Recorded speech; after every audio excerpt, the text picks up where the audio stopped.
Welcome back to HitPointsGaming, and today we are doing another Flash review with Corey and Chris.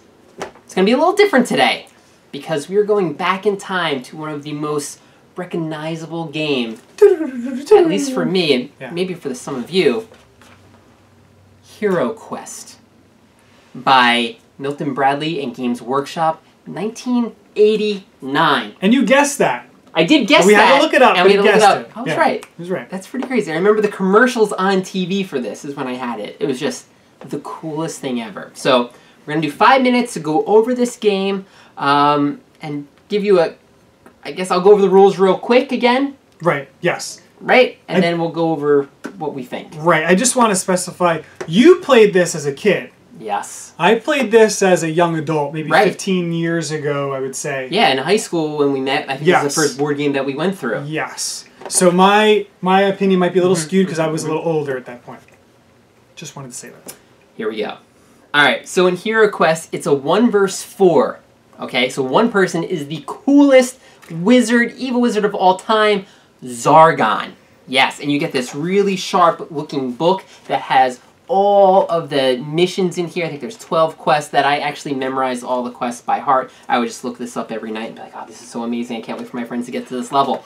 And then the other 4 characters would take on the role of your standard barbarian, dwarf, elf, or the awesome wizard who sucked but actually was really amazing. On the hero's turn, you would roll a die, you would move, you would use these special combat dice, which were custom to attack creatures based on whatever your stats were. You would do damage, you would have to fulfill the mission objective that I would say as Zargon, what your role would, what the mission would be, and that's it.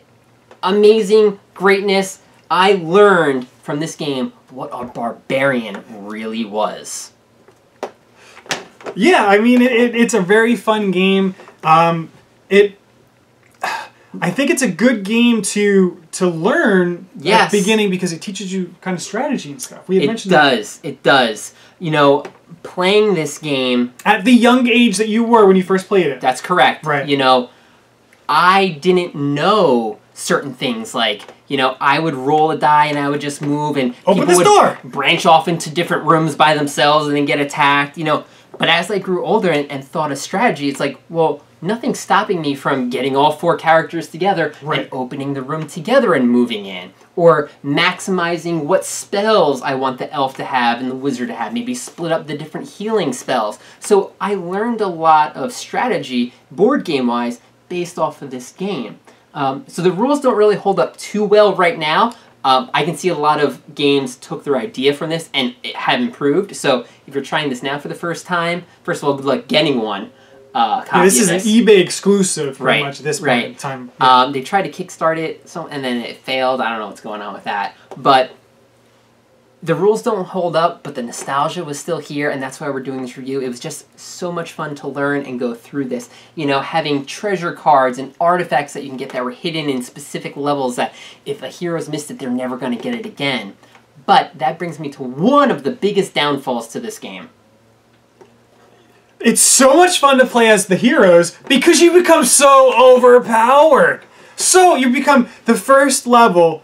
is really the only time. The first level is the hardest level in the game, and that's Zargon's best opportunity to defeat the heroes. Yes. After that... It's like a snowball at the top of a mountain slowly rolling down, and once it just gets so much faster. You know, you have like an armory here. So as you play the game, you find things. You find things from the armory, but you also get gold. So you can spend that gold, 125 gold buys a helmet, which adds 1 extra combat die and defense. You know, like, I remember playing this... There's 12 levels? There's 12, yeah. By like level maybe 6 or 7. I remember being kind of mid in the game. We were so strong. It was like, okay, we knew the boss was in this room, but let's clear everything else out before we do the rest of it, because we were unstoppable. It was so easy. It was so much fun playing as a hero because everyone wants to feel that barbarian charge and breaking doors and stuff. But no one wants to be Zargon because you're just getting pummeled. I got pummeled all the time, because once you're Zargon and you know what all the tricks are, you know where everything is, you can't just be a hero again. But every time I would get beat. And here's the thing, we've even played with permadeath. You know, if your character died, you lose all your stuff It doesn't matter. You're not, you know, so you have to actually introduce house rules if you wanted to actually be kind of balanced. Yes. You know, I don't even know how you would do that. Maybe like every time you combine equipment and use it once, then you don't get it the next time.